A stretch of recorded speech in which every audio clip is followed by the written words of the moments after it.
IVM.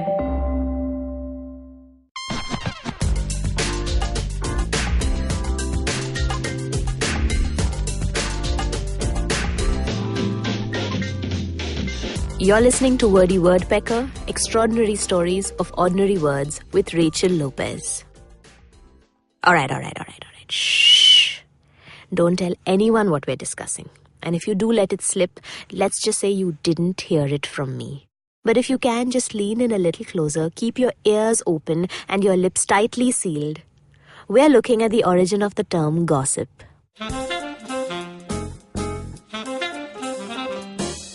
Now, the meaning of the word is pretty simple. It's a rumor, a piece of information. It's like an intimate little tidbit that you're not supposed to share, but you still do or still don't. I'm not judging. But you know that when you gossip, you end up sometimes getting only half-baked information, right? Well, at least one story about the history of the word gossip is pretty half-baked. Here it goes. The story goes that somewhere around the 1900s, that's roughly more than 100 years ago, the politicians who wanted to know how their voters were doing. What's the pulse of, the demographic? Are they loving us? Are they interested in us? Are they laughing at us? When they wanted to know how their voters were thinking, they would send their juniors out into the bars and the taverns, to drink, to eavesdrop on other drinkers, and to get like a sense of the buzz. They'd tell their juniors, go sip some ale. And go sip essentially became gossip.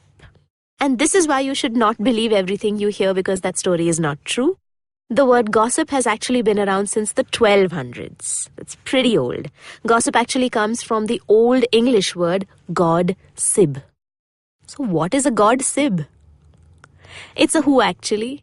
A god sib is actually a god sibling. It's someone who has had enough spiritual affinity with you to be able to stand as your sponsor during a baptism in church.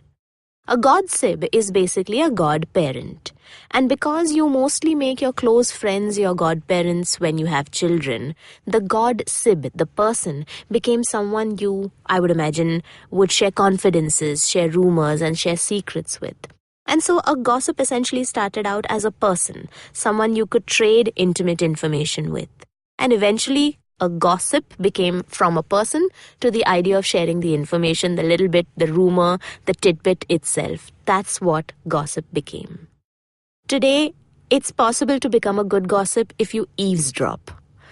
And that term, eavesdrop, has a really nice history as well. The eaves, are the part of the house where the walls meet the roof. This is the bit that's covered in a really nice decorative pattern. Sometimes they've got really nice wooden cutouts. And this is really where raindrops will drip from the ceiling on a rainy day. This is where frost and snow will connect. They're very beautiful.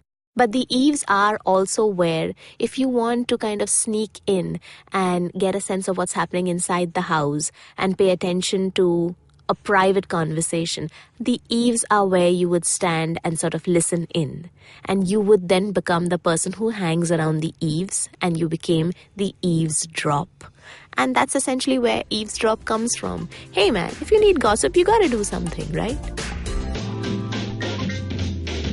This was Wordy Wordpecker. If you liked this show, you can listen to other fantastic podcasts on the IVM Podcast app and on our website, ivmpodcasts.com, or wherever you get your podcasts from. Don't forget to follow IVM Podcasts on Twitter and Instagram. And you can reach out to me on Twitter at Greater Bombay and hit me up with your favorite words. Long, long ago, not in Bethlehem, but in a place nearby, there was a wonderful birth of a huge show, which I like to call Cyrus Says. A show that encapsulates everything in human history, from the first Homo sapien to the last Homo sapien, who's traversed the entire world and then come back to India. This is a show which tells you everything about everything. If you want to know, avoid Google, come to us. It's called Cyrus Says. Get new episodes every Monday and Thursday on the IVM Podcast app, website, or wherever you get your podcasts from. It's simple as A, B, oh God, what comes after that?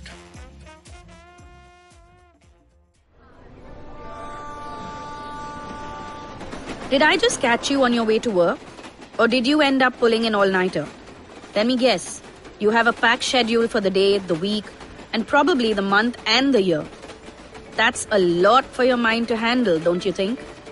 This buzzing chaos also brings tons of negative thoughts. Am I right? Try spinning that bottle in a positive direction with me, Chetna, on the Positively Unlimited podcast, every Monday on IBM Podcasts. It's time to change your life one alphabet at a time.